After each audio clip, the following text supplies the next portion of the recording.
Take the wings in. That looks amazing. They're very spicy. I don't want them. I don't like spicy. I know. I know you're just a little girl and I have to wipe your face the whole time. I got this shit off. I have to treat you like a baby, but you know.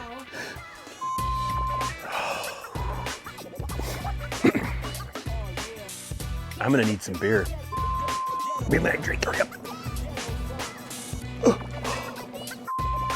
Why is this thing shutting off? What's going on?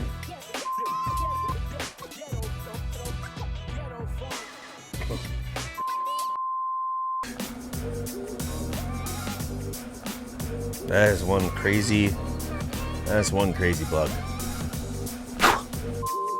Well, it's the truth. Oh, I don't care. It's funny. I know. Everybody's pissed because I didn't give you the money shot of the brisket squirting all over the squeen. Squeen? Oh, yeah, squeen. You know, it's a squeen, Jeffrey. It's a squeen. And one great thing about cooking the ham in the, Jesus, or green bean casserole. So much easier just to reheat it in a pit. Well, because you don't want to meese?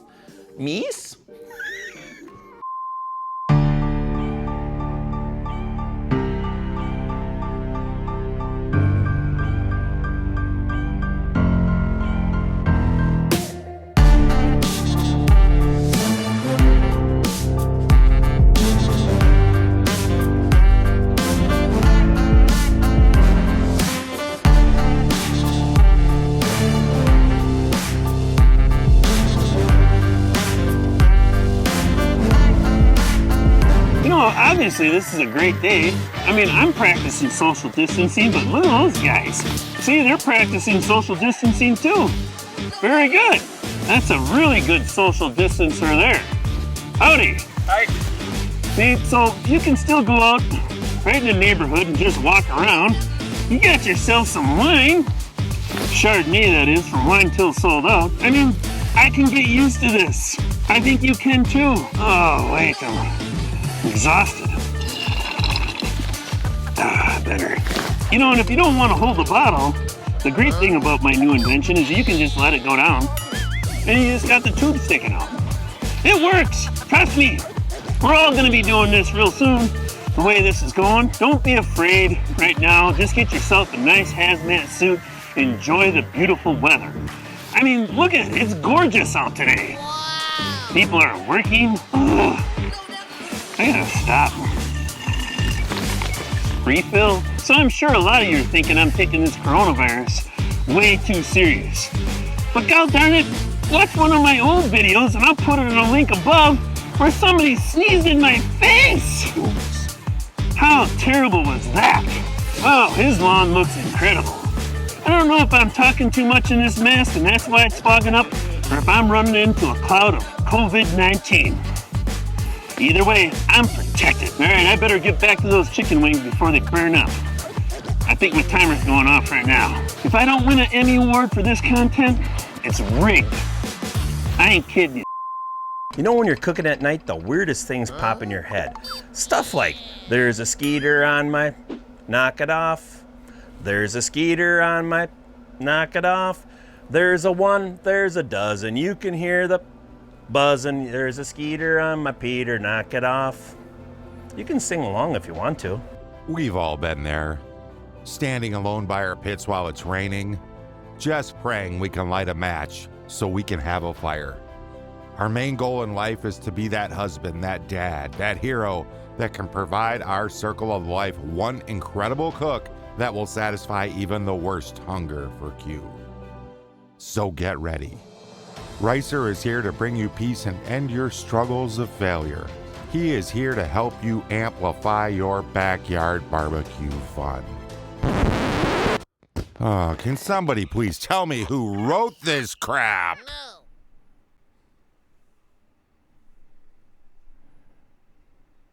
Broke BBQ's Tavern Talk. Now here's your host, Ricer. Hey everybody, how we doing tonight? And welcome back to another BBQ Tavern Talk. Tonight is the 23rd episode, which is kind of crazy to me when I think about it.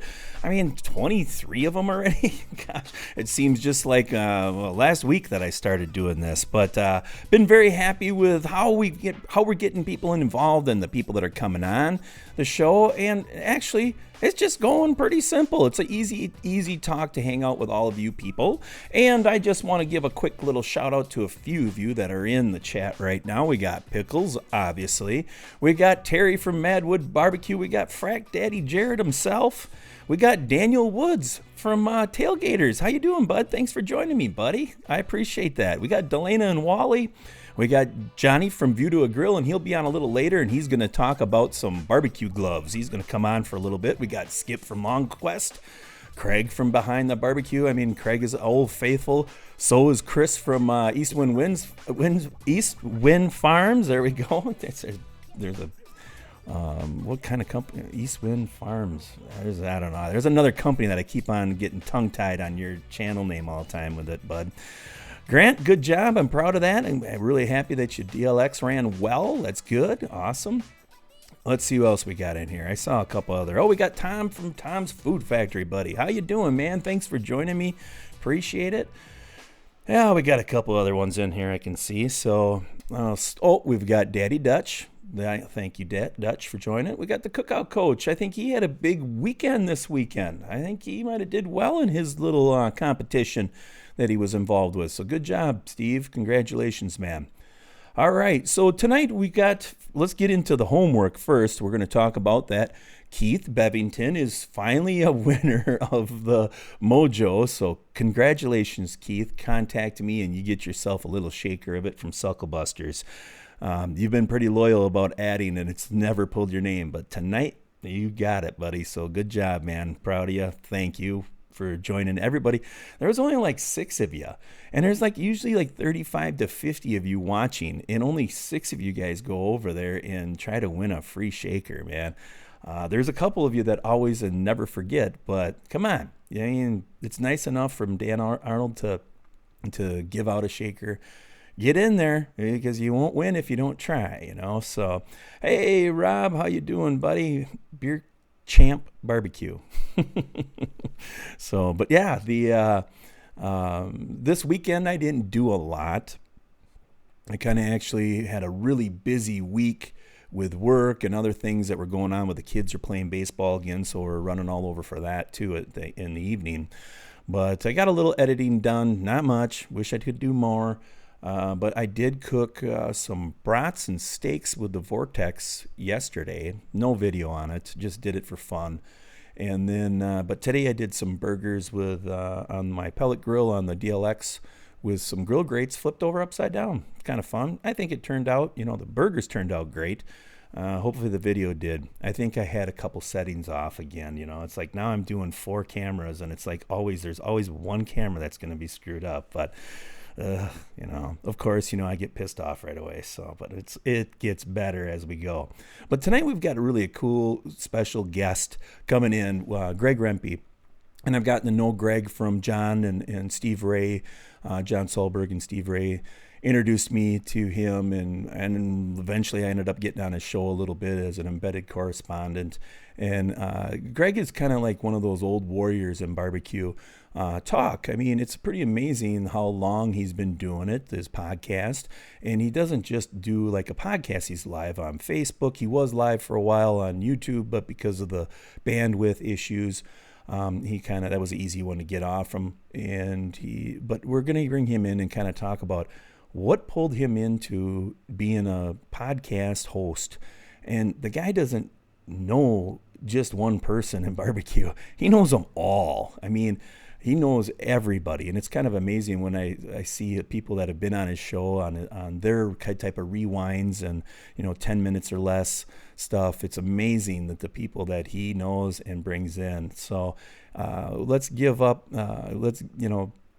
ready and give a few questions to Greg from the chat. I mean, I don't know if we'll have time to answer all of them, but I'm excited to get him on, and I've learned a lot about broadcasting, not so much on the video side of it from him, but in the audio. And he's kind of told me secrets and little things that he uses in equipment and stuff. And it's amazing. It can add up in a hurry. I'm very envious of his studio and his mix board and all the things that he's using. But hey, in time you just start adding stuff. But let's give Greg a call and get him in here.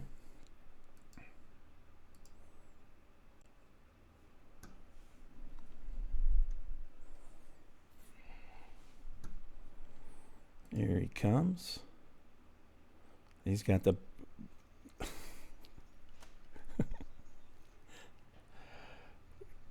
well, I don't know why he's not coming in.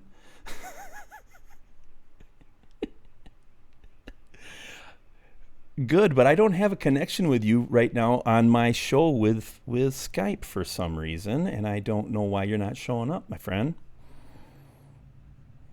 I can see you on Skype, but I cannot see you on my show, which is weird. Can everybody else hear him at least? Yes, I can hear you. Weird. Let me see if I minus this off and then plus it. No, weird, my friend. Okay, let me check something. I'm wondering if the Skype NDI stuff has gotten kicked out. I should have maybe called you a little earlier,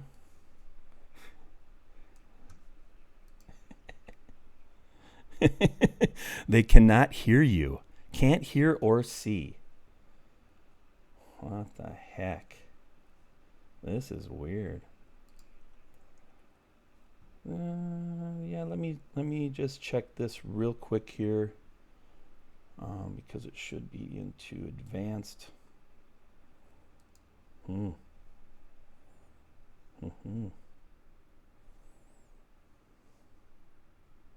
Wow.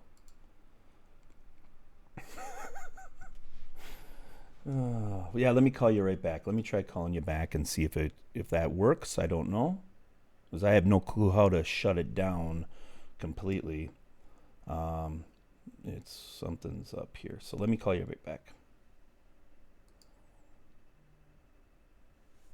Hang on here for a second, folks. Yeah, you guys talk about something in there real quick. I'm going to just try to see. That was really cool. He came on with his whole show and everything. And I don't know what is going on here.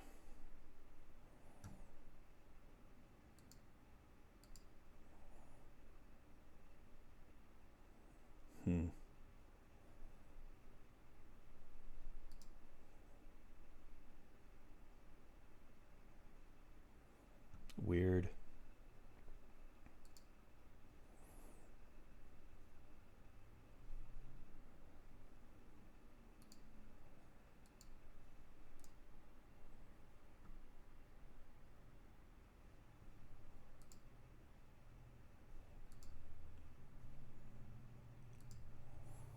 All right, I think this might be what we needed to do. We'll try them again.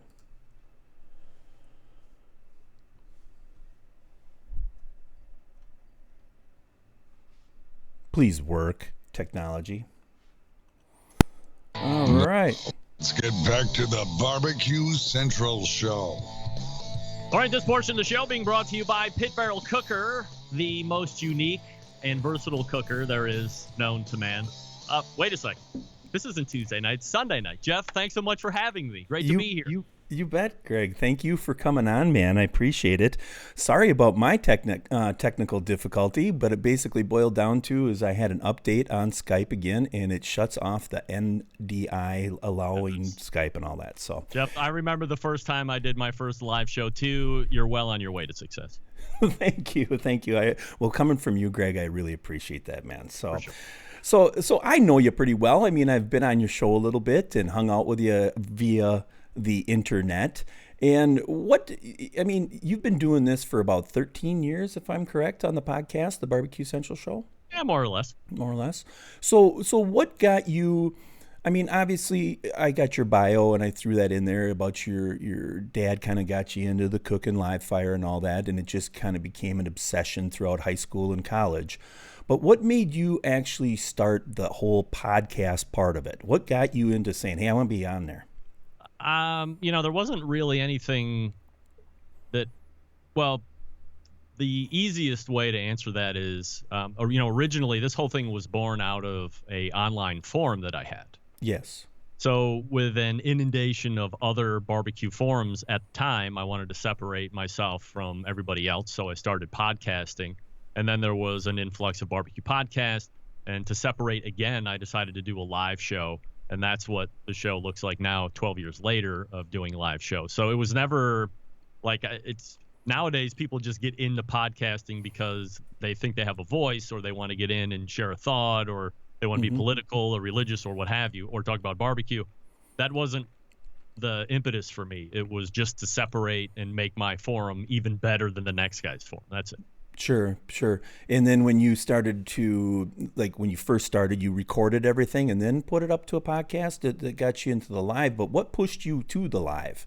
What made you say, is it more exciting, or did you just like not want to have to deal with recording and then uploading? What got you to do the live? Again, it was just to separate myself from all the other podcasts that were coming out. So when I started, it was your traditional format of me doing a long form interview with somebody and then editing it down to the best 20, 30 minutes and then uploading once per week. When I saw that there were more and more coming, I decided to raise the bar and go live. I didn't do it because I thought it was going to be more exciting or scary, or there was going to be wildly more chances for technical issues and all that stuff. That was just part and parcel of the whole deal. But it was really just to say, okay, well, if everybody else is going to do a podcast in its traditional sense, now I'm going to go live and see if anybody else wants to keep up. How many platforms are you on now with your show? Well, there's all the podcast platforms that I have. So any podcast catcher, iTunes, Google Podcasts, all the way down the line has the podcast show. Live-wise, I've actually scaled back due to bandwidth. So now I'm just going live to Facebook, where I was also going to YouTube Live and Periscope at the same time. So 3 different live platforms on Tuesday nights. But because I live in a city that refuses to keep up with the time and add any more upload speed, I could get more download speed, but that's not helping me out. I max out. I mean, I think I get 10 megs up, which is really kind of crappy in the world of streamers. So until I can find somewhere, and hopefully the place that we're going to here in a couple weeks has at least double the amount of upload speed, but I can't seem to find anywhere that has 100 or 200 or 500 up. I'm going to get 400 down to the place that I move in, but who cares about that? Right. So to make a better viewer experience, and since I was getting way more traffic on Facebook than it was on YouTube, although I love the YouTube chat way more than I like anything that has to do with Facebook. But at the end of a show, if I'm getting 1,100 or 3,000, or like Susie Bullock's that's going to be on a Tuesday, I mean, I'll have well over 20,000 views by the time that show ends in 2 hours, where I'm getting a couple hundred views for the YouTube. So I turned that bandwidth and replaced it or send it back to the Facebook side just to make it a better watching experience. Sure. But again, I'm not a big, allow me to contradict myself. I don't really care about the video part.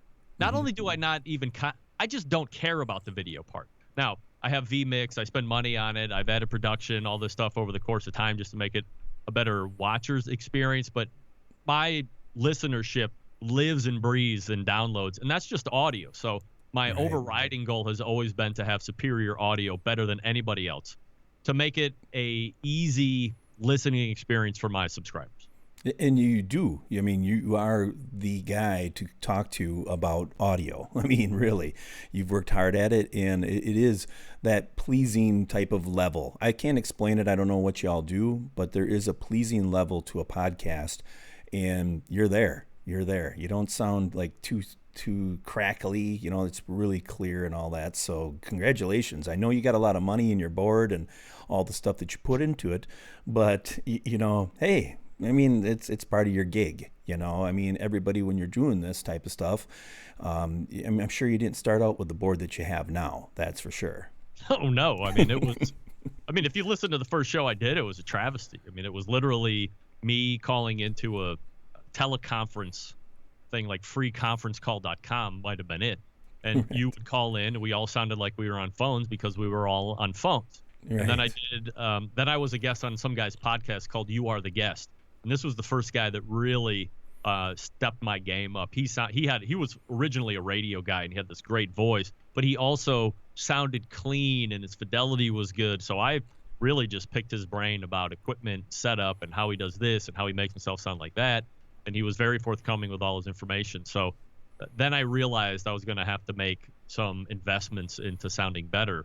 And here's the other side to that. The goal for podcasts, like it is for YouTube, and that's why you've been really focused on the video and the set, and your whole deal looks polished and as professional as it comes. Your sound is great too. Thank you. So you want to attract subscribers, right? So for the podcasters, you want downloads.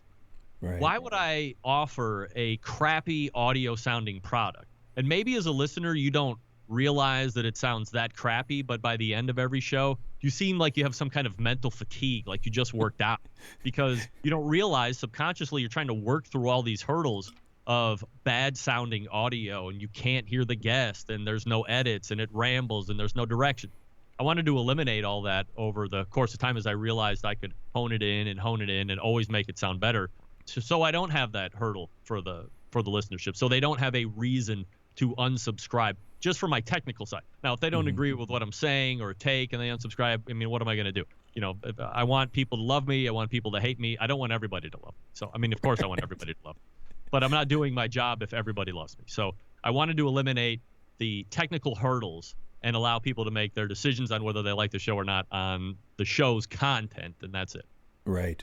So out of the 13 years, do you have like a top 5 memorable type of interviews that you have done? I mean, they're all memorable in their own certain way. I mean, okay. For big names, Michael Simon was a huge get a couple of years ago, and that took way too long to happen. I mean, he's a Cleveland guy, like born and raised, and he's got a lot of business here in Cleveland. Certainly he's pulled in many directions because of the TV show that he had at the time, and he's a big Food Network star and all that other stuff. But we finally able to do that. Steven Reichland, the very first time I ever landed him, that was a huge deal for the people that aren't in the barbecue and grilling industry. Maybe that name doesn't mean anything to you, but really he's the pinnacle of book writing and TV shows and cooking classes. So when I landed him, a month or two into it, that was a huge deal for me. And Dr. Barbecue, and I mean, you name it, everybody that's anybody in the barbecue and grilling world over this 12-year span has been on my show. So I certainly haven't become jaded to the fact that because of the longevity that I have, and I hope the good reputation that I have through other word-of-mouth guests that have been on. So if somebody lobs a call and says, "Hey, Jeff, I was going to go on Rempe's show, what should I expect? Is it good?" Everybody's saying, yeah, it's a great time, good promotion. He's going to ask you tough questions, but it's all done in a good journalistic sense. Yeah. I mean, but even like the guy that Steve Ray helped me book a year ago that was suing Big Chicken. Like, nobody knows that guy, but like he was a stellar interview because he brought a really fresh, unique point of view to the craze of the chicken sandwich at the time and how he was suing. I mean, he was all over the board. Like, that's what I like too. I mean, as much as I want to get the big name, it's, the little guy like that is a flash in the pan news. I mean, where the hell is he now? I mean, who knows? But it was fun. I mean, that's just kind of a unique ability and a unique experience that I have with the show of getting somebody that just might be timely and he's going to flash and die out quickly, or somebody that's got some longevity that I can build a relationship with the show. Well, because of your show, I mean, you are the #1 barbecue podcast in the world. So because of that, I mean, it is maybe a little easier for you to pick up some guests and stuff that will come on. Other than, a couple of the guys there, I mean, you have a weekly guest every month, typically. How long do you run those guests for? Or are they like lifers? Or do you kind of like, hey, we're going to run this guy for a year and then change to somebody else? Or what's kind of your game plan? Or you just roll it as long as people enjoy it? Yeah, mostly the latter. It's really kind of a finger on the pulse if people seem to be coming off of the guest. Yeah, here's the other thing. With the recurring guests, it's a two-way street. So if I ask you to come on, I'm always over-prepare for a show. So on a 2-hour show, I'm doing 10, 12, 14 hours of preparation. And that's a host of stuff, aside from getting the outlines and booking and getting bits and all this other writing for the show. It's all encompassing. So there's that much prep going in to every show. But I never want to feel like I've mailed a show in, or that a guest or that a watcher or a listener would go, he took that one off. Like I never want to have that happen. Now, there's plenty of times when I get off and I go, that show sucked. But I know I prepped for it, but maybe to me it just didn't come off right. So that's my work up to the show, and that's kind of how I want to run it each and every week. 12 hours to 14 hours for prep time is some serious effort, and it shows in your show. I mean, I put about 2 hours, if I'm lucky, into my show, and it shows. I mean, it's just how it is. So I mean, that's pretty incredible that you're putting that much time. I wouldn't expect 12 to 14 hours. Yes, there's a lot of things that are behind the scenes, but 12 or 14 hours, you're humping then. So the when you got some of these bigger names and stuff like that, who is your mentor in the podcast, the radio guy that you kind of was interviewed with, or is there something from like a kid that you just enjoyed listening to certain types or watching a certain type of television show that you said that, hey, I kind of want to be an interviewer?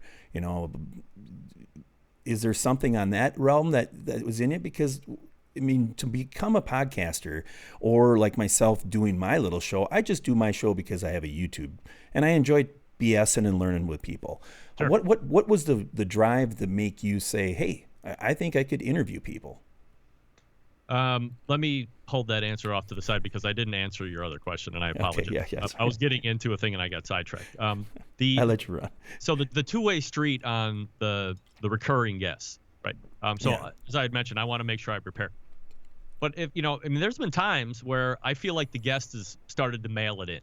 Mm-hmm. They're not bringing, so let's say you were a recurring guest. We start a Google Doc and I share it with you. And my expectation is I'm going to be putting stuff up there from when your most recent segment ends till right before our next segment begins. Likewise, I would expect that you're filling in that outline too, or agenda, so we have the things we want to talk about, or we're corresponding through email over those course of the 3.5 weeks, so we can have everything set up. And if I feel like all of a sudden I am carrying the burden of the load as well, then I have an issue with that, because I'm busting my ass for my portion of the show. I would expect my guests want to bring the same kind of preparation and professionalism to the show, because I can sound like all the other crappy podcasts that are out there by not preparing and not caring what my guests think, and structuring questions where I really get to answer them and not have my guest answer them. So that was to close out. So that's kind of how I run my regular. So if I feel like they're not putting in the work, then I might fade them out. If I feel like the audience is not interested in them, the majority of them, then I will fade them out and try and bring new blood in. So it's always just a finger on the pulse. Sure. To answer your, what was the second question? I'm sorry. Well, just about like what made you want to become like an interviewer, I didn't have, that wasn't anything. There was nothing. I never thought about. It was just, when I started the original BBQ Central podcast, it was solely focused on the forum. I was literally interviewing members of my forum.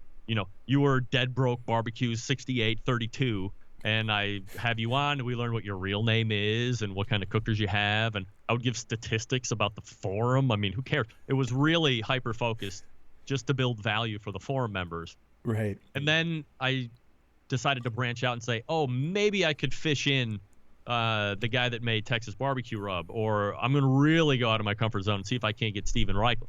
And when I started to be able to land folks, it wasn't necessarily thinking that I can be a good interviewer.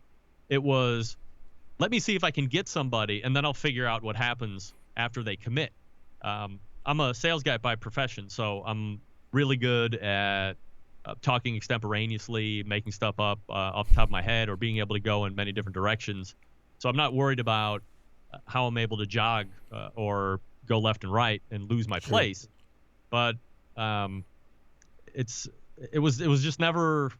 I never thought of becoming an interviewer because I thought I was a really good interviewer. I know how to ask questions. I know how to actively listen, although I'm not demonstrating that very well here tonight. No, you're doing fine. But it was my biggest inspirations. Remember, when I started, there's no mentor aside from that guy Bill Grady, and that was like a 2-week relationship, and then we just kind of lost touch. But he gave me a lot of good starting tips to make my game better. And then it was a lot of just research on my own and trial and error. And I see a lot of things happening on new podcasts that are coming out that I dealt with 8, 9, and 10 years ago. So I'm always happy to help if anybody wants to reach out and ask what I'm doing. But Cool. my inspirations were Howard Stern and Jim Rome and a local sports guy, Tony Rizzo here in Cleveland. And I think if you listen to the show, you can hear a lot of that in there. It's not verbatim, but there's a lot of them in how I structure the show and how I run the show and verbiage that I use or sound effects that I might have.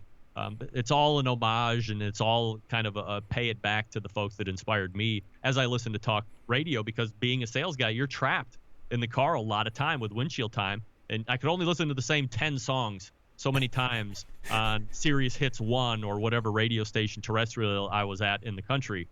So Sure. I started listening to talk radio, and those are the guys that really kind of caught my attention and kept me interested through a 3-hour or 4-hour program. I think you kind of know. Do you know Jim Rome and Howard Stern? Have you talked to those guys? No, I don't know Jim Rome at all. I've been a caller on his show Okay. 3 different times, and I've never been run off the air. So that's good for me, I guess. I don't know Howard at all, but I do know his executive producer, Jason Kaplan. So we have kind of a text relationship, and we've talked on the phone a couple times. Jason's a huge barbecue guy, by the way. So not only is it great that I have a connection into the show that I love more than anything, but he's also somebody that shares a passion in live fire cooking as myself. Sure. So where do you see yourself in like 10 years from now? Where do you see the BBQ Central Show kind of moving? Are you going to, because you've obviously stepped up your video. Do you think that podcasts are going to be just as much of video as the actual drive time, like you say, windshield time? Or do you think that you're just going to kind of hold it back, or do you have a venture into video if you would get more bandwidth? I don't think I would do any more video than I'm doing now. It would always be show related. I don't think you would catch me outside doing, like stuff that you do. Like, that's not my bag. If I had better upload speed, then I would maybe look to add a few more production elements in the video. But remember, it's just me too. So while I have an affinity for getting in over my head on a lot of stuff, I quickly realized that as I'm managing multiple monitors and sound effect boards and digital mixers and all this other stuff, I have to also be cognizant of listening to what my guest is saying, and I have to watch the clock because I run off the clock and all this other stuff. So it's really easy to get lost. So this program that I use right now that you told me about, vMix, to see this thing, like I'm staring at the production screen right now. It can be completely overwhelming. You can have 50 different little micro shots that you're transitioning up to, and you're fading this one out, and also I'm looking at this and that. And, you can easily get lost. So I always have a tendency to go way too deep, and then I have to rein it in after a show and go, okay, well, what are the shots that I really need? And remember, you're really focused on audio. So, but if I'm doing a video, I want it to look good and I want it to sound good. So there's that whole OCD on the video side as well. So if I could get rid of it, I would totally get rid of it. If I was getting 100 views on YouTube and 100 views on Facebook, I would dump it because there's really no gain for me. But when I'm getting thousands of views on Facebook, well, then it's good for me and the promotion of the show. It's also good for the people that sponsor the show. They're getting it. I don't charge them for that, but they're just getting an extra bump in videos for that 2 hours. Plus, it stays up there as an archive. And that's good. I'm glad you brought up the sponsorship part of it, because a lot of people, us YouTubers, we get paid off from YouTube when you get so many views and so many subscribers and blah, blah, blah, watch time and all that.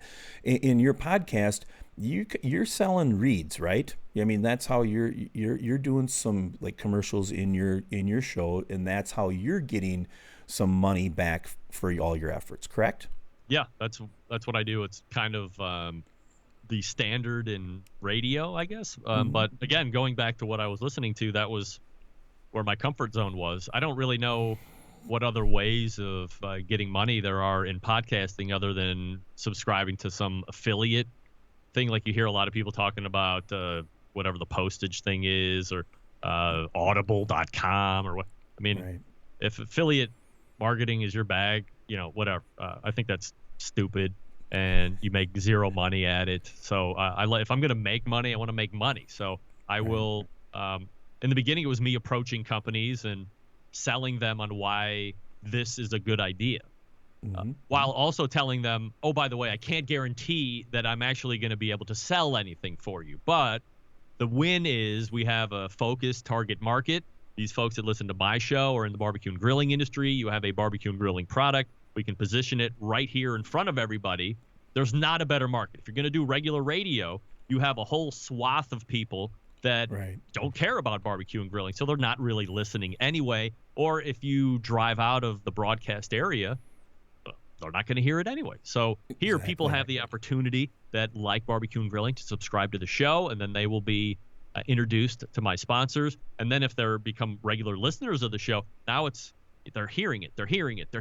That's where the win is. It's not you come on with me for 1 week and think that you're going to sell 50 smokers.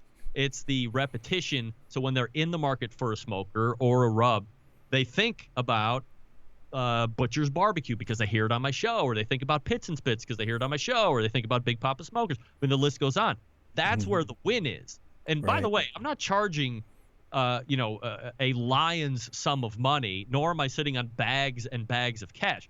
Am I making money? Absolutely. Do I like to make money? Yes. Is there value with sponsoring the show? 100%. Otherwise, people wouldn't be doing it. But if they didn't, I would still be doing the show because that's where the passion is for me. I mean, I started making $0 doing the show because I like it. I still like the show. I still like talking to people in the industry. That's why I do it. The side benefit is that over time I've built a name and an allegiance, and with that has come sponsorship. And I'm happy to make new relationships and make money while I'm doing something that I like. But I would never quit my day job selling Peterbilts to do the BBQ Central Show full time. That's lunacy. Right. Who was your first sponsor then? Who's the first one that you ended up landing? Very first one, and they've been with me even at the very beginning of the podcast days, is the Barbecue Guru. And that's the folks that make the automatic pit temperature control devices. They were the originators in the industry. They've been with me right from day one. And did you know Shotgun Fred then? Yeah, I had actually interviewed him. He was one of the very first original interviews that I did. And we talked about how he got into business and some of the products he had been working on at that point. And I mean, he was just a fabulous guy. So, and probably one of the most underknown, unless you knew him in the barbecue community, for what he did, both for the barbecue community, but then outside in his regular business, was an absolute genius of an innovator and highly successful. So you should Google him and check him out if you don't know. Well, I know a little bit about the story that he was out peddling the fan. Somebody came in and talked to him about, hey, can you build this? He was in the thermal industry already, and he built it. And then he ran around to all these barbecue people, and they all kind of looked at him like he was trying to sell like voodoo stuff or magic. 100%. And then they ended up in the long run, people just went, this is the best thing ever eventually. So yeah, it's a good, from being ridiculed to being a hero in barbecue, especially in the competition end. So great story. So with you, being top dog, I mean, really in barbecue podcasts, you are the top dog. Can you someday meet me in let's say Chicago, and then accidentally leave your cell phone in my car so I can have all your contacts? Because I mean, that you must have, that's worth a lot of money in that phone. I bet. The cell phone isn't the most valuable. It's actually the Skype contact list. That's where everything lives. So, I mean, that is, I've scrolled through it a few different times if I've been down here in the studio messing around. And I mean, it's quite a list to look at and see, who I've had on the show over the last 12 years. It's pretty amazing and very humbling too, by the way. Yeah, I mean, it's pretty cool. You know, I mean, I think it's really neat that you're the guy that does the announcement for the Barbecue Hall of Fame. I think that you do an excellent job on that. Have you always done that, or just lately in the past few years? No, I've been one of their harshest critics over the last 4 or 5 years. You know, the backstory on the Hall of Fame is it was born in some really bad online presence by a guy by the name of Ray Basso and this guy Mike from Hog Eyes in Iowa. And they made it originally, and they had inducted a small handful of folks, and then it just kind of sat in obscurity for quite a while. And then somebody approached the American Royal about taking it over, and there was some kind of an agreement made. And that's when it became a little bit more well-known within the folks of our industry. I did a podcast interview earlier today, and 2/3 of the hosts had no idea that there was a Barbecue Hall of Fame. So I think it's safe to say that it's still not on really anybody's radar, like household-wise. But from our point of view, I mean, at least we know about it. Right. So, but they have taken it over, and for years, and it's looked weird a bunch of different times too. You know, originally there was a category, so there was a businessman, and then there was a pitmaster, and then there was a celebrity/humanitarian. I had no idea like why you would have categories or why they were just putting in 3 people and not 5 people or 10 people. And when they took it over, how come there wasn't this mass swath of induction of people, like 500 people? I mean, I think you can go back into the history of barbecue and figure out who the most prominent folks were, whether it's restaurants or competition folks or whatever, and just have a big base. And then worry about having 3 people go in every year going forward from that point. But I give them credit. So as I was pounding them, because nobody knew who was making decisions, nobody knew what criteria was, nobody knew how you got into or didn't get into the Barbecue Hall of Fame. It was very mysterious.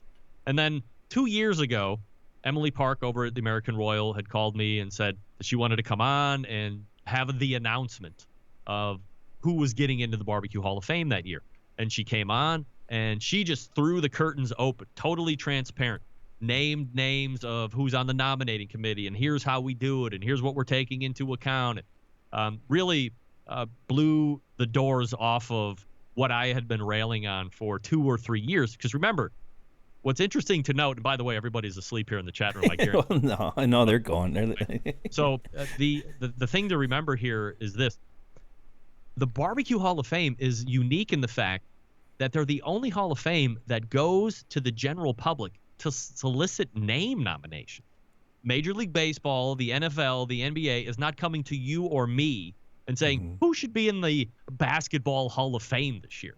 But the Barbecue Hall of Fame does that. That's wthey dopes like me and you have every option of at least getting nominated. And then if our names are nominated, now they have to talk about it. They summarily will reject both of us, as they have done to me every year.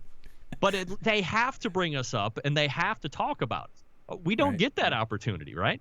Exactly. In any other sport or any other arena. So that's, both good and bad, I guess. So they've been way more transparent in that regard. And then the last 2 years that you had mentioned, they've allowed me to announce exclusively who's making it into the hall. And then this year we had another exclusive come out where they were actually announced the 9 semifinalists on my show 3 weeks before we did the actual announcement of the Barbecue Hall of Fame. So to have that relationship and to see the growth there, I would really like it to gain more visibility. I'm still wondering how we can fix what's lacking, but we've got such a late start on this. Not we, like I'm part of the thing, but they've gotten such a late start on this. I think they're both trying to figure out how they can catch up and not get ahead of themselves at the same time. Sure. Well, I think someday you're going to be in there. I mean, I really do. Honest to God, I really don't care. I mean, for me, it's more fun to talk about it than to have to actually be in it. Well, the one thing that I've always noticed with you is that you know everybody. I mean, you can talk about everybody.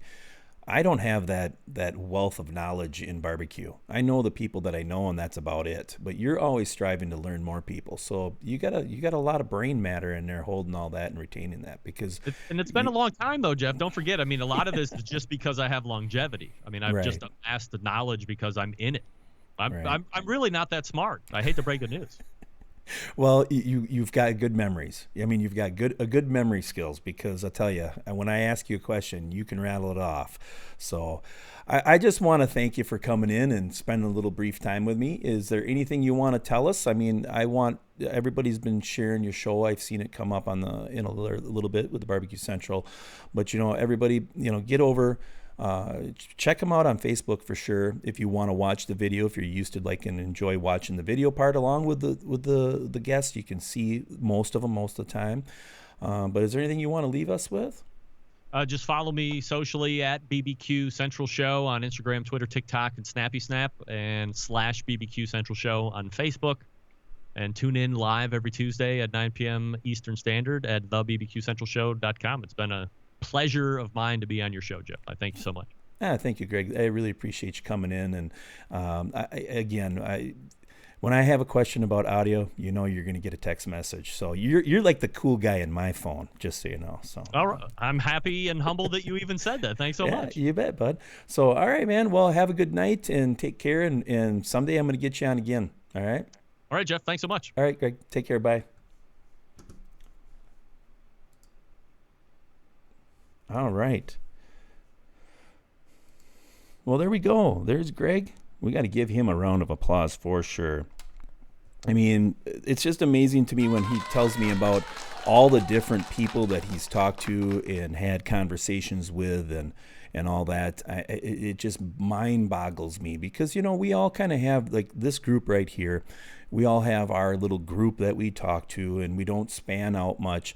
That guy is in every platform with barbecue and it's incredible. So if you haven't and you want to learn about like either the competition or the actual cooker, the manufacturers and in real, like he said, Steve Reichland comes on once a month and Malcolm Reed comes on once a month and, Sam the cooking guy comes on once a month. He's got these recurring guests that are just amazing. And it's always a good show, and it's always a lot of laughs and a lot of fun. I mean, sometimes, when you have great skills like Greg has at interviewing, I mean, he'll turn it up a notch and really get the whole, like the chat going and the guest going. So it's fun, so make sure you guys get over there and check it out. All right, well, we're going to do a little pee break polka, and then we're going to call up Johnny from View to the Grill real quick, and we're going to bring him in, and he's going to talk some barbecue gloves. So, all right, well, here we go. If I can find it. There it is. Hey! Geht's euch gut?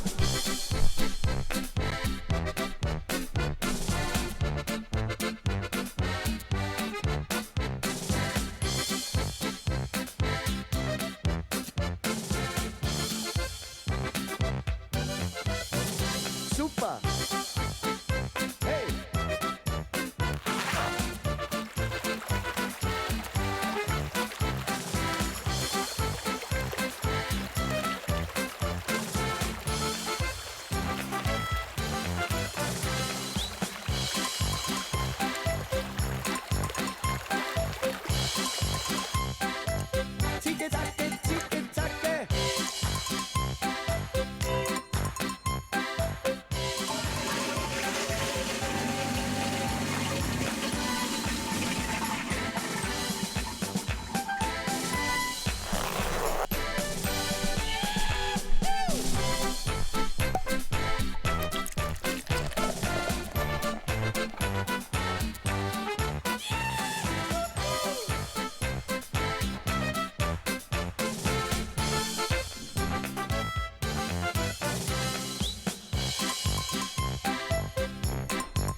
super.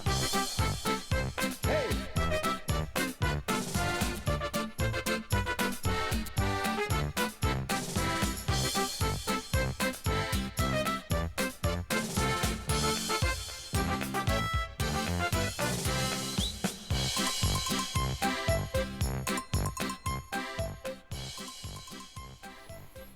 All right. Well, there we go. I hope you guys all got a chance to relief and refill and all that. Like when Greg was talking a little bit about the Hall of Fame and all that, I never really knew there was a barbecue Hall of Fame until a couple of years ago myself. So it's just, yeah, I mean, it's pretty cool. And like he says, it's the only sport that is actually offering the regular people to help nominate. It doesn't have to come from a league organization that's going to nominate you. Some regular people, fans, whatever, can throw your name out there. So it's kind of neat. Let's see. Where are we at? We got a bunch of people. Johnny Meggs, I see you in there. Steven and Jacqueline. We got the old Brian, Seth, Mad Horse himself. We got Uncle Joe. Smoking Joe's Barbecue. How you doing, buddy? Rick, how you doing, man? Rick's Barbecue and Specialties. I don't know, guys. Oh, we got Anthony Cortez. Thanks for joining, bud. Appreciate it. We got Darren from Ash Kickin' Barbecue in. Oh, yeah, and let's see if we got, Julie Gilpin. Thank you, Julie, for stopping in. Appreciate it. What do you got? Charcoal Charger. How you doing, Brad? Thanks for joining me, buddy. Yeah, so I think I kind of rattled off everybody that's in here. We got a few more maybe that I missed you, and I apologize, but we want to get into the next part and start talking a little bit with Mr. Johnny from View to a Grill, and we're going to get him in, and when I bring him in, I'm going to have to change, it's because it's going to say Greg underneath his name, so I have to change that. I deleted out the one Skype when we were having problems there. So let's give him a call.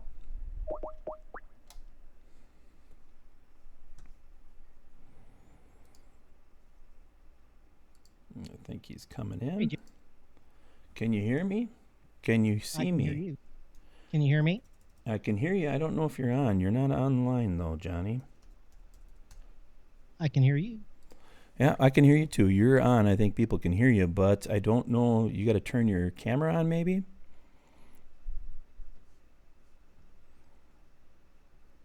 On your Skype? No, it should be on.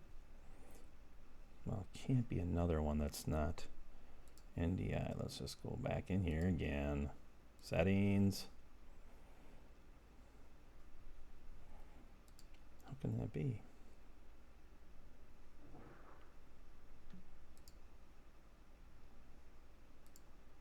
But you can hear me fine. Yeah, I can hear you. Can anybody else hear him? This is so weird. Weird. It's like you got that window open behind you on your other monitor. I see you over here, but it's your video. I think, jeez, I don't know why this would change for every single person. I can't see that. Now there's a little button on my end that they says can, stop they NDI. can, yeah, they can hear you, they say. They can hear you, Johnny. They just can't see you. So my guess is your video is not up because they couldn't hear. I mean, I can see me in my video. Well, through my monitor.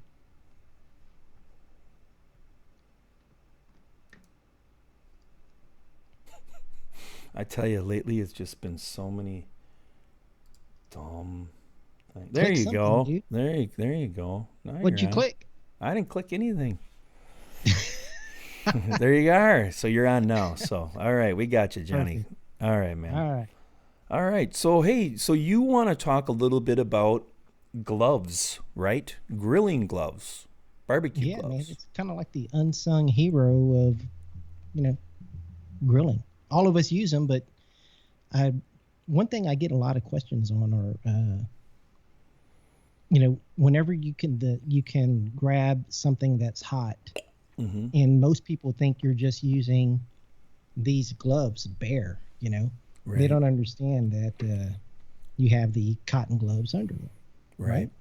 Right. I just had a question about that a couple days ago. Somebody told me, "Hey, man, you can't wear those nitrile gloves. They're going to melt to your skin." And I'm like, well, number one, it's an optical illusion. What you saw there, the flames weren't even close to my hands. But number two, I have cotton gloves underneath that. And they're not going to, if they get burnt, I mean, it's going to take some extreme temperatures for them to like melt. But if they do, they are pretty heat resistant. Yeah, they're going to melt onto my cotton glove. Your cotton gloves. Right. But a lot of folks don't understand that these cotton gloves really give you a layer of insulation and protection against a lot of the heat that's radiating from your protein. So, and if you think about it, your meat isn't as hot as the grill or the coals, or it's So like when I'm wearing them, and then if I'm grilling, I'll double up. I'll double up with 2 layers of cotton and then put one nitrile over the top. When I'm grilling most of the time. When I'm just doing the low and slow, it's one cotton glove's enough to grab that protein and move it around or whatever. Right. But so what else do you have? Your low and slow though, if you were using a stick burner. To manage the fire, you may need something a little more heavy duty to move your sticks around. Sure. So you also have welder's gloves for that. Now, they still will get hot, but if you were just going to reach in there quickly, these are longer, so they will protect you, or at least mine protect me all the way up to almost my elbow. Right. So you have that layer of protection. Now you don't handle your meat with these, right? Or at least I wouldn't. Pretty big nitrile glove to get over them if you wanted to, too. So that is true. And then I got something odd for Father's Day. I haven't used them yet though, but these are silicone gloves. Like they make those spatulas and things like that. Right. Now this is pretty interesting. I haven't used them yet, but they glow in the dark, I guess. Okay. Have you ever seen these? I have not seen the glow in the dark style. I've seen just like some orange ones, and I've seen some black ones like that. Are they comfortable, or do you feel like you get your fingers all duct taped together when you're holding them? They have a lining, a cotton lining. And no, they're pretty comfortable. I mean, the webbing on them, my finger web is down here, so the fingers are actually a little short. Okay. But I haven't tried them yet, but I'm going to give them a shot. Looks like they're pretty easily cleaned, and they do get warm. I just had that on for just a minute, and they would be good cold weather gloves, I think. There you go. Ice fishing gloves. Hey. Well, I don't know anything about ice fishing, bro. It doesn't. I don't know that I've really ever seen ice on the ground. I've only seen that on National Geographic. Yeah, well, you're missing out. I mean, there's nothing better than sitting out on a pond catching bluegills and walleye, half bagged up with a fire going on in the lake, man. That's awesome. All right. So how thick does the ice have to be? When I was younger, I wasn't afraid to go out on 3 inches or 4 inches ice, but nowadays, really? Fat as I am, it better be 6 inches. I mean, we used to drive a frickin' vehicle out there, and it was 2 feet, no problem. Just drive your truck right out there. I drove a small dump truck out there one time because I was hauling a bunch of wood and dumped it out in the middle of the back end of the pond when we used to be able to get away with having big bonfires back there. And yeah, I drove that back now, there. Did you start the bonfire on the ice itself? Yeah. And it's. I mean, don't think of it's not like setting a building on fire. The bonfire was just a bunch of brush, So, but we'd bust it up and have a big roaring fire in the back. Yeah. Right on the ice. Right on the ice. Yeah. Yeah. And then the water it'd put it out, but it would build up a coal base and. We'd scrape the snow, but yeah, we'd burn it right on top, right top of the ice, and it melted up, but kind of funny. Yeah, I'd be hanging out on the shore, man. I'm not getting out on any ice. Once you've done it enough, it's not a big deal. Nah, I'm not doing it. So you're talking about like the barbecue gloves, and what gloves do you think, more than the purposes that you're talking about there, where's good places to find gloves for barbecue? I mean, yes, the big box stores have some, but they don't really carry. At my big box stores, they do not have these. Well, at least the ones in my area. These right now are really hard to find. The last box I bought was off of Amazon, and it took almost 3 weeks to get them in. Sure. Because I guess medical use right now, it's pretty high demand item. Mm-hmm. These were also purchased on Amazon, and these are cheap too. I mean, if you're looking for a cheap solution, you can wash these. But they don't really get that dirty because you always have your, what are these, nitrite? Nitrile gloves. Nitrile gloves over them. And not only that, but a lot of people use these for sanitary reasons. Because you get a box of, a couple of hundred, and they really don't cost that much. Right. And as soon as you're done, if you're putting your chicken on the grill with these on, you can just peel them off and throw them in the garbage. Right. So you're not constantly washing your hands. Although I will be honest, I don't use them a lot for that purpose. I usually just wash my hands. Mm-hmm. But when it comes down, if I want to handle a rack of ribs or anything, this right here is my choice right here. Yeah. The cotton gloves, and then the nitrile right over them. I bought a 10 pack of the cotton pairs, so it was 20 of them, let's say, from a box store that's called Fleet Farm up in this area. And I bought those 5 years ago, and I think I'm down to maybe 4 or 5 pairs left, because either they got lost or, I did rip a couple, is because you wear them enough, you start to wear them out. And it's like, it's amazing when I think about it. It wasn't more than, that couldn't even been $25 that I spent on all those, and it was how long you've got, how long they last, Now I got lucky because I bought at the same box store. They have farm equipment, so they carry the nitrile gloves, and so they have them at this box store. And I kind of got on them about a year ago. I said, every time I come in here, you have a ton of larges. You never have the extra large. So can you please, because somebody's coming in here, I'll buy 3 boxes of 500. And then I come back in a month or two and you don't have any. Can you please always have some on here? Well, now they listen to me, and they always had them. Even through this whole epidemic, I went and checked. They still had them. Now, I haven't had to buy any because I bought 2,500 or so back in February, so I still have 2 boxes left. What did 2,500 cost you? I think they're $10. They're like $10 a box. Like so $10 a box at 500. So, but I mean, I buy them. I try to just buy a ton of them and have them around, and then I always have them. And once I get to that last box, then I go buy 2,500 again. You can get them online. That's probably the best way to do it, but like you say, with Amazon, it's a little slower right now, and it is. It is what it is. Have you ever tried any of the cut resistant gloves? Have you ever tried any of those? I've not. But you know what? It's funny you say that, because my kids are getting into cooking right now. Mm-hmm.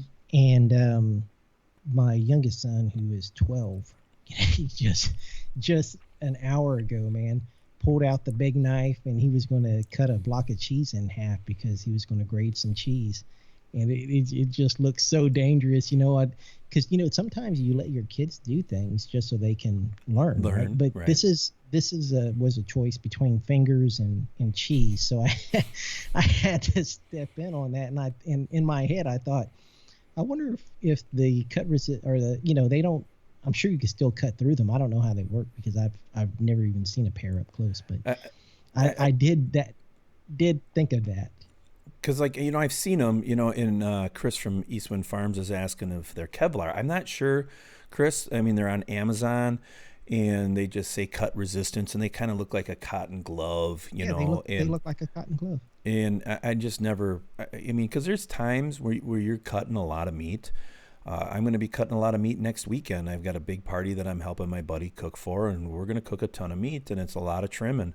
And it's almost, does it make sense to have one of those gloves when you're hanging out with your best friend and you're going to drink all day and then you're going to cut meat and it probably depends on which order you're going to do that in, right? It's probably going to be drink first. Meat? Yeah, I'm sure we're going to be drinking for a while first, because we're going to be cooking for 2 days basically. So the first day will be fine. The second day on the actual 3rd of July, that might be a little rough day of cooking, and we're going to shoot video too. So my buddy Dale's going to come in, and that'll be fun. But cut resistance gloves can be cotton gloves with stainless steel strands woven through them. They work pretty good. That's from Blind Grilling. And some good information, because Chris over at Blind Chris, Grilling. yeah, and it's like the good Chris. Yeah, and then Smoking Joe says Cut Knives sells cut resistant gloves on Amazon. They will save your hands, and it's like, because everybody has that oopsie. I ain't gonna lie to you. Everybody has an oopsie where it's like you ain't paying attention and you lop off a little bit of your finger, Oh yeah, I just cut through my fingernail last week. I did. I cut through my fingernail and into my skin a little bit. Just last week it happens. And it always happens to me when I get a new knife. That's when it always happens to me. And I get a new knife that I'm not really, familiar with or whatever. And it's maybe a little longer blade or shorter blade. And it's always like this little oopsie. And you end up like, damn it. And then my wife goes crazy when I cut myself. She's like rips on me and stuff, and doesn't like blood, and stuff. So it's always kind of funny because I'll be honest with you. I have cut myself when I've been trimming a brisket, and then you got to go get the gauze and slap it on yourself, and all that. But that's usually it's 4:00 in the morning, and here I am trimming a brisket, and tired and was up all night before. So I've been thinking for the left hand, the I'm right-handed, so the non-knife hand of getting one of those cotton gloves and then just throw a nitrile, or one of those cut-resistant gloves and throw a nitrile over the top of it. Same damn thing. Oh yeah. So what else you got about gloves? You got anything else about gloves, or? No, it was just those 4. If I get a stick burner, I want those big welder gloves up to the elbow, because you're so right. Sometimes you sit there with a poker and you try to roll that frickin' split around. It always is a pain in the ass. You never get it right. So if I've got shorter welding gloves, and back in the day, sometimes you burn your hair. I mean, your hair starts to scorch a little bit when you stick your in the old firebox, so it smells good. Yeah, it stinks. Yeah. So I when you talked about that with me, that she had those long elbow ones, and those are pretty nice, man. Yeah, those help. That's actually a new pair. My old ones, I didn't really want to bring those up here. Yeah. Well, Johnny, thank you very much. Jump back in the chat. I appreciate you coming on and talking a little bit of gloves. Certainly. And once you try out those new ones that you got for, would you say Father's Day? You got them for? Yep. Once you try them out, just send me a message and I'll let everybody know how it went out. So, all right? Awesome. All right, Jeff. All right. Well, thanks for joining me. Well, have a good one, man. Take care. All right. See you Bye. soon. Bye. All right. Well, there we go. There's a little Johnny action for us. He wanted to tell us about those, talk a little bit about gloves. So let's give him a round of applause for joining me. I appreciate it, Johnny. But yeah, so other than that, everybody, let's turn on a little bit of music. We'll do our loop for a while and play some songs. We'll kind of finish up the night. It's only 8 o'clock. Fast show. But next week we have Jabin from Postal Barbecue coming on. That'll be on Sunday, kind of like the late firecracker. He'll be July 5th when he comes on, so that'll be fun. My whole weekend is going to be, it's Saturday's going to be rough too, but it'll be a Thursday, Friday, Saturday party. So I'm looking forward to that, and I'm hoping that I can get a bunch of film of our different cooks that we do and all that type of stuff. I mean, it's always kind of hard to film when there's a party, but I'm just going to kind of show how we're going to celebrate it. It's one big family, and friends of mine that me and Dale grew up as young kids, family, long distance, coattail cousins, let's say. And we've been buddies ever since, and we try to do once or twice a year, get a big get together and do something. So this year, hey, Mr. Buckla, how you doing? I might even see you at the party. But so we're looking forward to that. I think we're going to do pork butt, chuck roast, ribs, and chicken wings. So it'll be fun. Oh, it's okay, Grumpus. Thanks for joining in, buddy. But I've been struggling with getting videos up and posted lately. Man, that's been a BITC, you know what? My regular day job, traveling so much, and then when I get home, then we got a baseball game. I got 2 games this week. So I'm going to try as hard as I can that tomorrow night I actually am able to finish up this little shrimp video I did. Because we eat a lot of shrimp around here, to be honest with you, because it's such a damn easy cook. So I did some suckle busters and that mojo stuff. I think I showed a picture, or I talked about it last week. I still haven't got that video all completed. God, it's like a regular day job. It takes a lot of time, but still good. Still good. Oh, we're going to practice social distancing for sure, Tom. Yep. We'll do our best. I'm sure that there's always going to be some type of, well, I think a bunch of them are nurses, so I'm sure they'll be trying to tell us not to, be hugging a bunch of drunkos, But there'll be 60, 70 people there, so it's not too out of control, but it'll be fun. It'll be fun. What do you guys got planned? Who else has got some stuff planned for our big 4th of July weekend?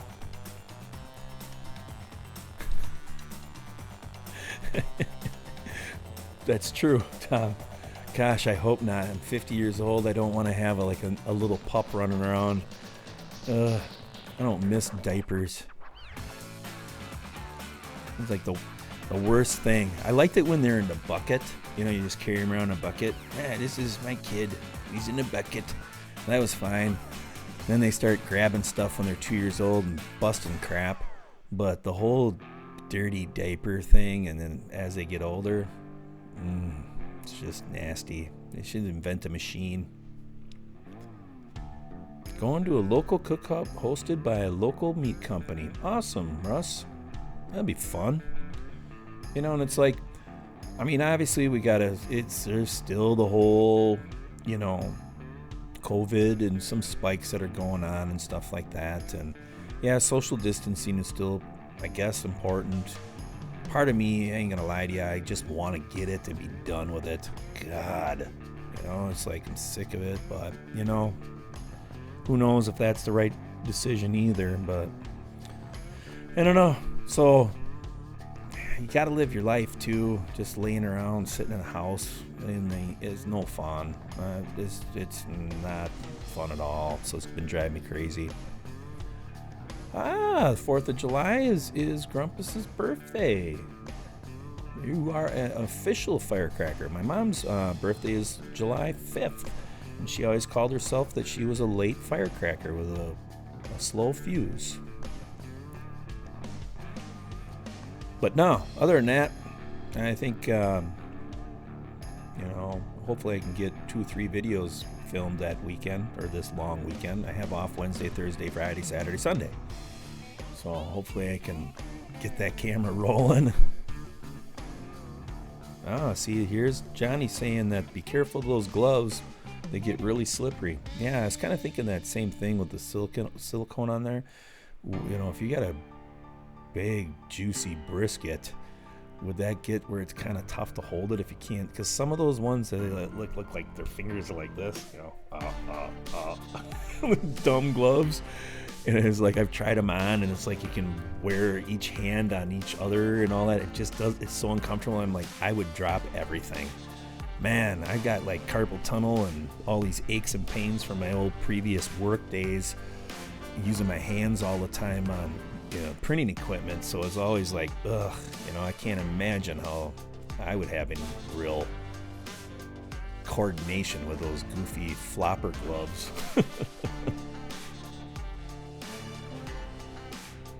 There you go. There you go. That's a great cook, Grumpus.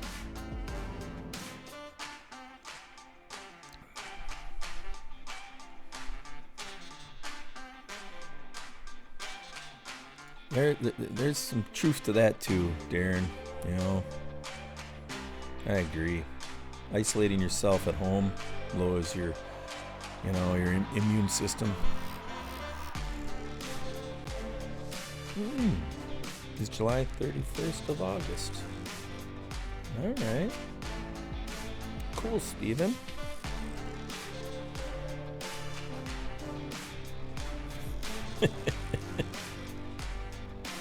I agree with you.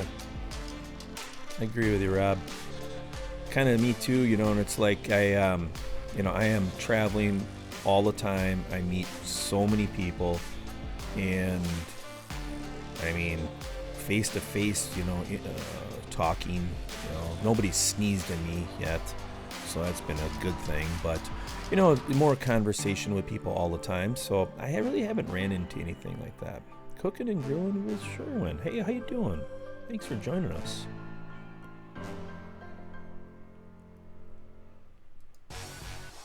Well, I'm going to check that out. I will check that out, Sherwin. Thank you. I appreciate it. Appreciate that, man. Sweet Lou's Barbecue. Hey, how you doing? I'm doing good, bud. Thanks for popping in here. I appreciate it when they see new people and they join in the chat and all that. It's great, And if you guys have a barbecue channel, if you're looking, check them out. I know the chat doesn't work the same as it used to. You could be able to pop them up and, check out their channel. I hate that they got rid of that, the 3 little dots. Why not make it so you could, check them out easier and subscribe? Now you got to go and, search them up. But, well, thanks for joining me. I like it when you join in the chat, because these ragamuffins that are in the chat, they're always in the chat. So when we get a couple new ragamuffins, it's always exciting. So I appreciate that. But now, what... You bet.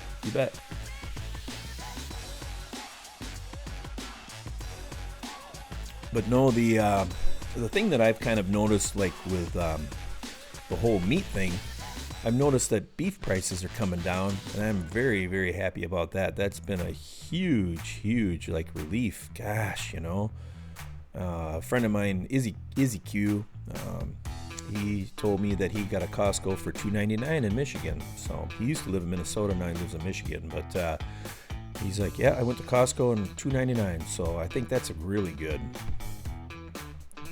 That's so true. Thanks, Lou. It's so true, Russ. Every time that you like something about YouTube, they get rid of it. Even the poll thing. I'm not good on adding cards to all my videos and all that, and I should do more of it, but it's like, ugh. But I always would put a poll about whatever I was doing. Do you like chuck roast? Yes or no, I'm a vegan. And that was my funny way of saying stuff. And now they're getting rid of that because only I'm in a low number of people adding polls, like 10%, and they're getting rid of it. I'm like, yep, of course, because I use it. God.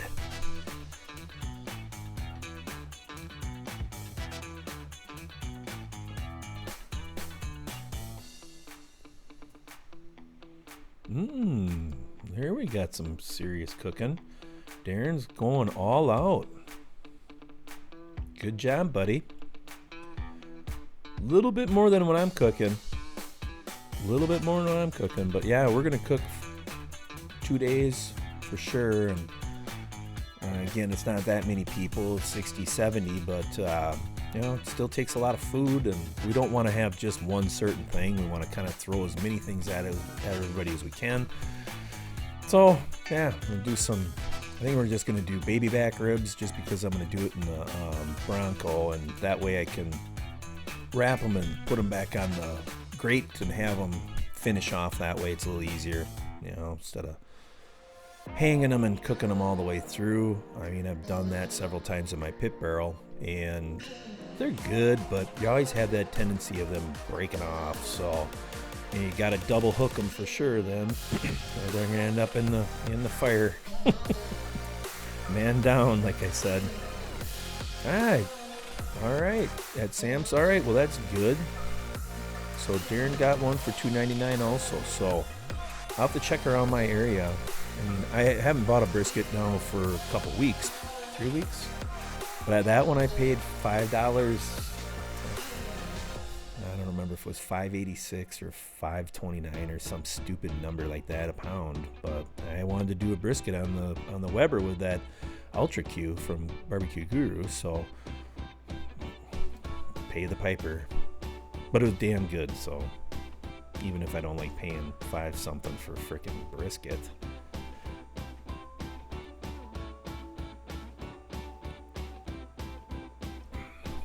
Well, that's still fun. You can still sneak a couple beers, I'm sure, Darren, even if it's not your party.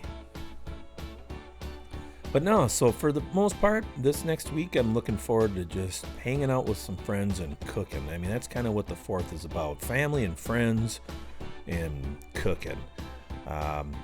Typically around here for the 4th, if we don't have something, I'm not going to lie to you, I enjoy doing like hamburgers, brats, and hot dogs. And for 4th, that's what the 4th is. Hamburgers, brats, and hot dogs. Because the majority of the people that are like in their backyard going to have a party, that's what they're cooking. They might cook some chicken wings. They're not all like barbecuers that are, hey, we're going to, smoke a brisket and have some pulled pork and we're going to do 10 racks of ribs for the party. So a lot of times it's like brats and hamburgers. So that's kind of I did hamburgers today. And I hope to get it up before the 4th. We'll see. We'll get that video up before, but if not, oh well. But I just kind of like doing like the basics sometimes because, it's like come home. If I'm traveling and I only had a half a day of traveling and I'm going to come home and I get home at 1 o'clock, well, go turn the Pit Boss on or the DLX and fire it up and throw some ribs on there. Well, to be honest with you, that ain't nothing. 4 hours and you got some ribs. Yeah, you can't go wrong. I agree, Lou. Can't go wrong with some brats and hamburgers. But there's some good. I like the natural casing hot dogs. I mean, I'm gonna lie to you, like Oscar Mayer. Ugh. That's like a real bummer when you go to somebody's house and they Oscar Mayer. Thanks. Might as well just microwave them bastards, but still. But there is some good hot dogs out there. There's a couple. Those Hebrew ones are darn good. I like the Hebrew ones. JC, thanks for jumping in, bud. $2.99 too. All right. That's not bad. Yeah, we were eating a bunch of seafood lately. I ain't kidding you. It was cheaper that day that I bought those lobster tails. It was cheaper to buy 4 lobster tails than 4 steaks by a landslide. I was like, oh my God. So, you don't get as much, obviously, from 4 little lobster tails, but they sure are damn good. Schweigert dogs are killer. All right, I'll have to look them up there. Are they made? Where are they made? Is that a Minnesota deal or?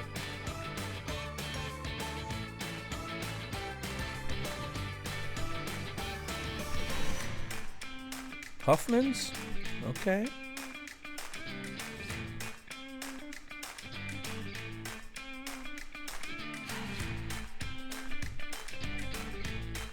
Thanks, Mike. Thanks, buddy. I appreciate it. Yeah, I mean, who knows what we'll come up with. You know, I'm just going to set the cameras up and let them roll. And Dale and I are going to do, there'll probably be 2 videos because we're going to do the chuck roast because I haven't done a chuck roast on the DLX. So I'm probably going to do, I don't know, we haven't made up our minds if we're going to do 3 or 4 of them, but do some chuck roast on that rig.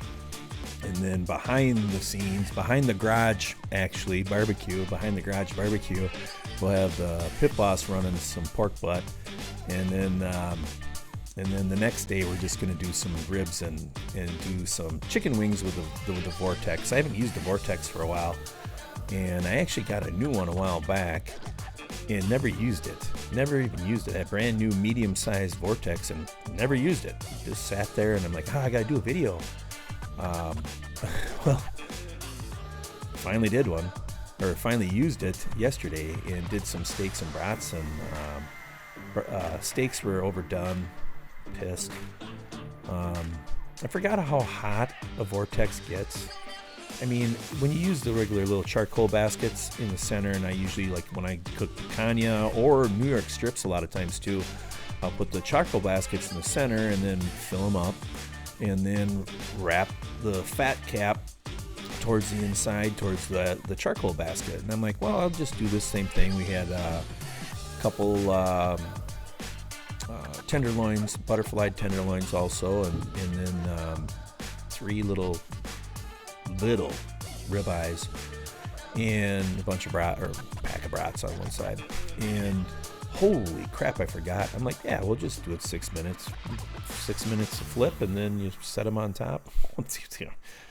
Yeah, medium well. So I'm like, I'm bitching, and my wife's like, no, they look good. They look really good. And I'm like, they look terrible. Are you kidding me? There ain't no pink left in here. And then she's searching. Wife, here's a little. Thanks, honey. Yeah, the Vortex works good. Cat dish cut off, man. Because when you really look what a Vortex is, the real Vortex, you know, $35-ish or something like that, for a piece of stainless wrapped, and then 3 rivet seals or whatever the hell they can't think of that. For us is in here, I'm sure he knows what it's like. It's a weld, you know, it's like a solder weld, little hole punch type of thing. That it's not riveted, because the cheaper one is riveted, but yeah, spot weld. Yeah, I think it's called a spot weld. But anyways, you're looking at that like, God, stupid expensive. Stainless is expensive, yes, but is it that expensive? I don't know. But it's still fun. Still fun.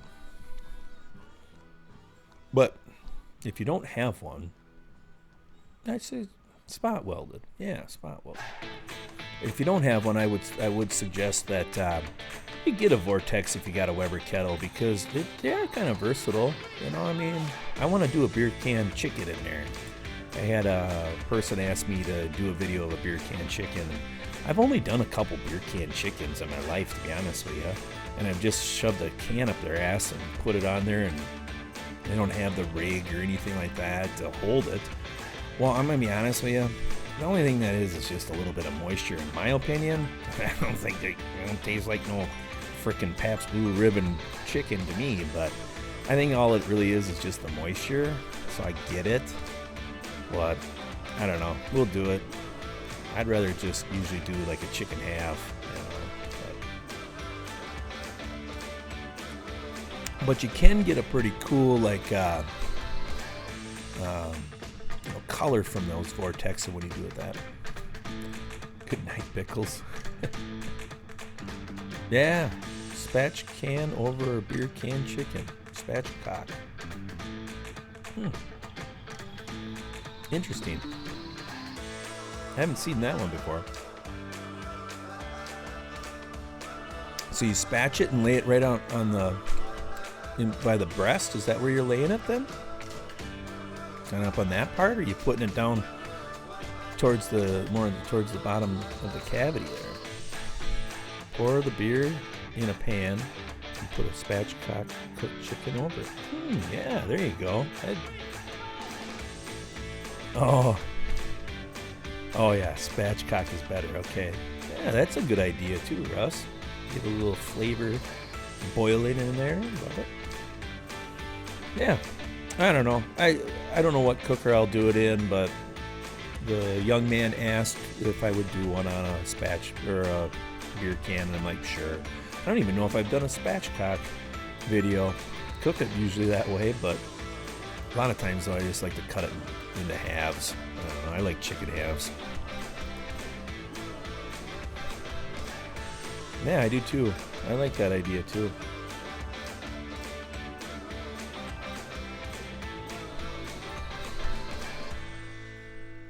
There you go. Tom feels the same way. He likes the spatchcock, and I've done turkeys many times that way on the Weber because, I mean, how the hell you get a turkey in there? Usually it's not, 12-pound turkey is easier just to spatch it and throw it in there, but way easier, at least in my opinion.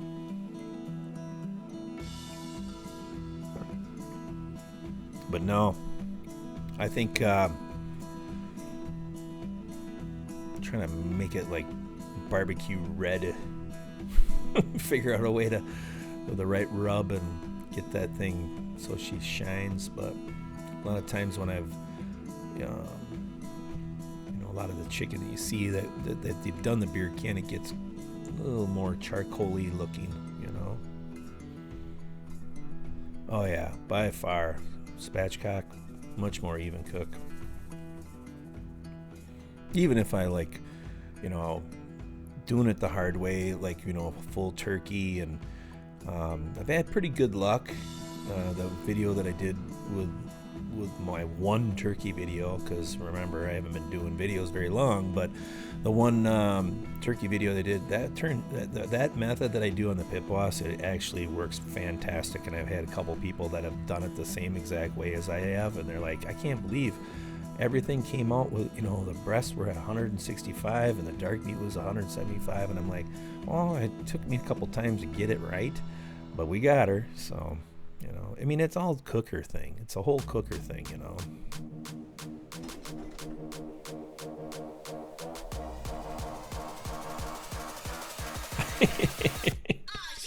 That's right, Joe. Yeah. That's my problem. I marinate myself too much with beer, and then I forget about the chicken. I've done that a couple times, especially when you got friends over and you're just drinking, you're laughing the whole time. It's nothing but a party, and like you set an alarm, and you're like, oh yeah, okay, and then you go check it, and you're like, oh, this needs 5 more minutes. Guess what you forget to do? Forget to set yourself another 5-minute alarm, and then all of a sudden you're like, oh my god. But typically when it's your buddies, who cares? You're all juiced up, don't matter. Yeah, it's all of a sudden it's frozen pizza dinner. It's right. Cheers. I have done that a few times,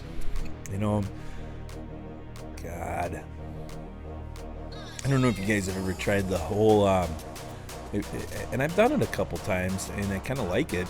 In the wintertime, I went and had and reverse seared a ribeye. Throw a couple ribeyes out on the deck. I got a little cooker out there, and just get a little smoke on it, and then heat the oven up like crazy, 500 or whatever, and then take the steaks and throw them in a cast iron pan and just put them in the oven and let them finish off that way. And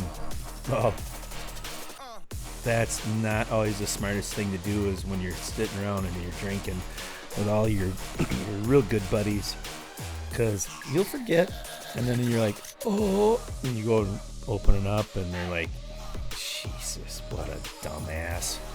And you got a medium well. Hey, medium well. You don't eat it medium well? What are you crazy?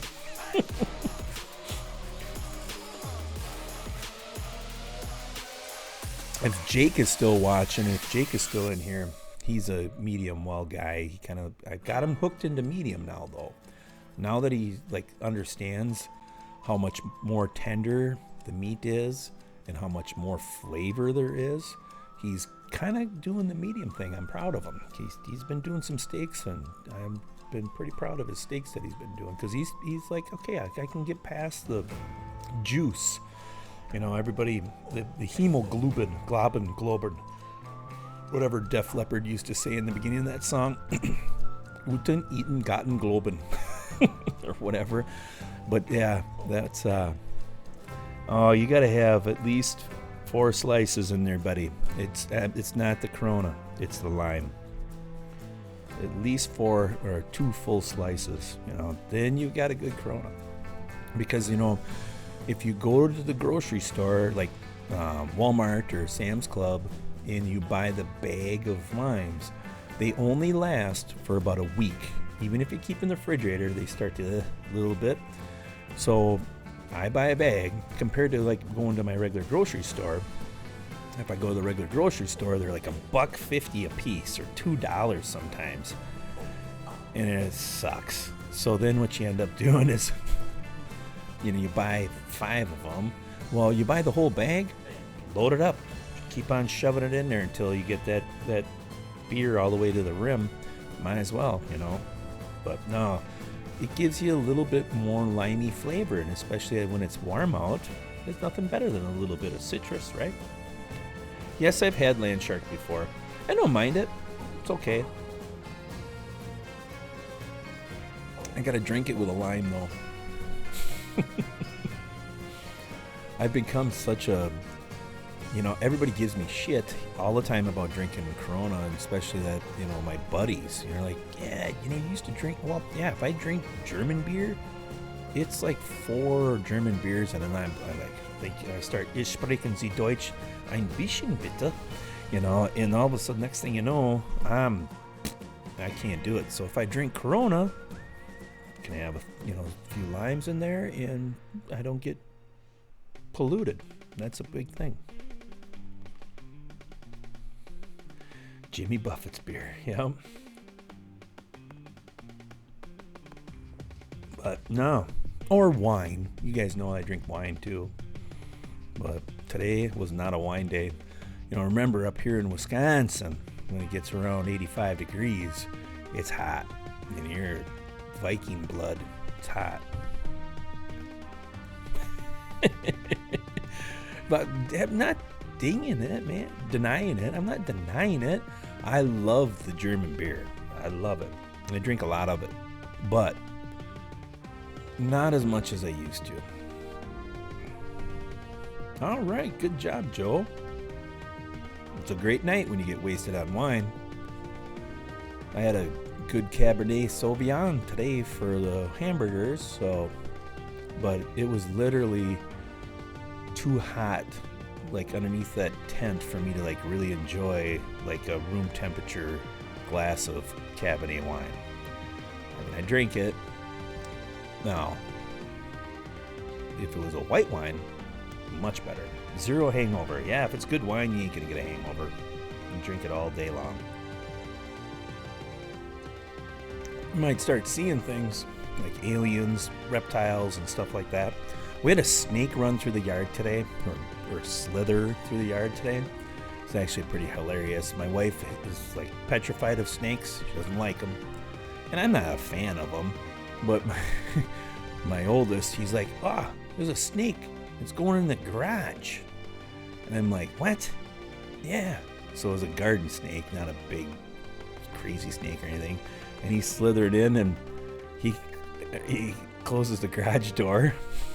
And I don't realize this. And it catches, the garage door closes on the damn snake's tail. And I'm like, well, open it up. He went in the garage if you start closing it up. And I'm like, my wife's like, no, don't open up the door. Don't open it. So she doesn't tell me why not to open the garage door. I'm like, no, open it up and we'll get him out of there. Well, I open it up, and then she's like, his tail was stuck. The garage door stopped him. And I'm like, oh. So then, of course, I was told how, like, I should listen more and pay attention more. And I'm like, well, if you would have said that it was actually, like, caught, I would have stopped. But, you know, we're never right. Morgan Davidson Blue is good wine, right? Morgan Davidson. Morgan David? Yeah. We used to have it at church all the time. But anyways, well, everybody, thank you so much for hanging out with me. Greg kicked butt, and so did Johnny. I was glad to have Johnny in, talk a little bit about gloves. Want to do a little bit more of that with some other you guys. You know, if you got something cool and interesting you want to share, well, we'll bring you in for like 10 minutes, you know. Be just a last at the minute type of whim type of thing. If you got something, let's talk. But no, fun. I hope you all really enjoyed listening to Greg. I mean, I'm pretty impressed with his work ethic. The guy, I don't think anybody works harder in showbiz than him in our type of showbiz with barbecue. There's a lot of time that he puts into that, and it's amazing. It's amazing that he puts that much time into a 2-hour show. I mean, I put 20 minutes into mine, or maybe a little longer than that. About 2 hours is about all I can do. So I have a 6-foot California king snake. Ooh, that's scary. All right, before I go though, we got you all the way to the end. Hashtag Gold Dust, guys. Hashtag Gold Dust. That's our this week's winner, or this week's, you know what I mean, giveaway.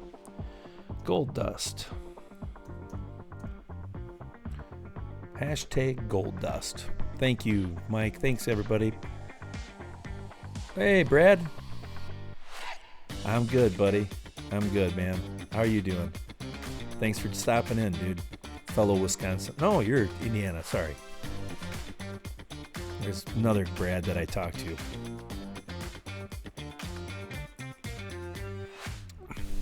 Actually, Brad Lucas is a big, he's wheeling and dealing and getting a lot of cookers lately, so he's up in his game big time. It's just your typical barbecue rub, Charlie. Just a regular, typical, good old-fashioned barbecue rub. It's kind of got like they say here. Yeah. All, if I get out, maybe it'll focus. I don't know, Tex-Mex. Just your basic, all-purpose. It's pretty good. We've done it chicken, quite a bit of chicken on it, and been good. So, all right, everybody.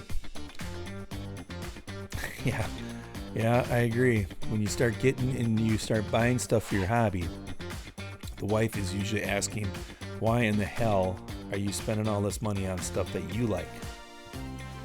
Well, I'm feeding you, right? That's what I try to tell her. If I put my glasses on, buddy, then I get the reflection from these damn lights. I know, I should wear my glasses more, so. It doesn't usually work that way, though. I mean, I can read the chat most of the time, so. But get them dumb glasses and you can't see anything and look like I'm like flashing back at you. Evil eyes or whatever they call those. So, all right, everybody. Well, have a great week. Have a great 4th of July. Remember, this week we got this coming Sunday, we're going to have Jabin on from Postal Barbecue. And I'm excited to get him on. He's a damn good cook, number one. But one of the things that I really like about Jabin a lot is his production. Little that a lot of people don't know, but Jabin does do production for a living. So he's going to be fun. We can kind of pick his brain a little bit about two things, a little bit about barbecue and all that. So everybody have a great 4th of July, and we'll see you right after that. I mean, this is what the big weekend is for all of us barbecuers. You know, this is the big weekend's coming up. So I hope everybody gets a bajillion views and a bajillion subscribers, and a lot of comments. And remember, a lot of people that are watching, you know, they're trying to learn and they're just as excited about it. So try to help them the best you can. Everybody take care, and we'll see you real soon. I'll stop this one and we'll go right here.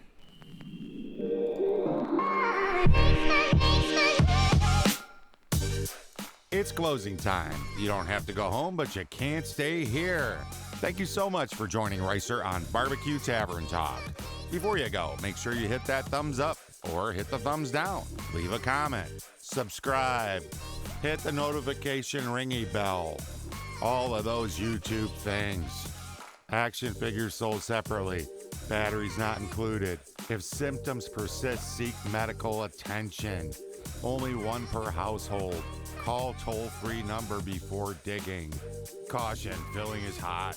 Do not fold, spindle, or mutilate. Do not remove tag under penalty of law. Refrigerate after opening. In the unlikely event of a water landing, your seat cushion may be used as a flotation device.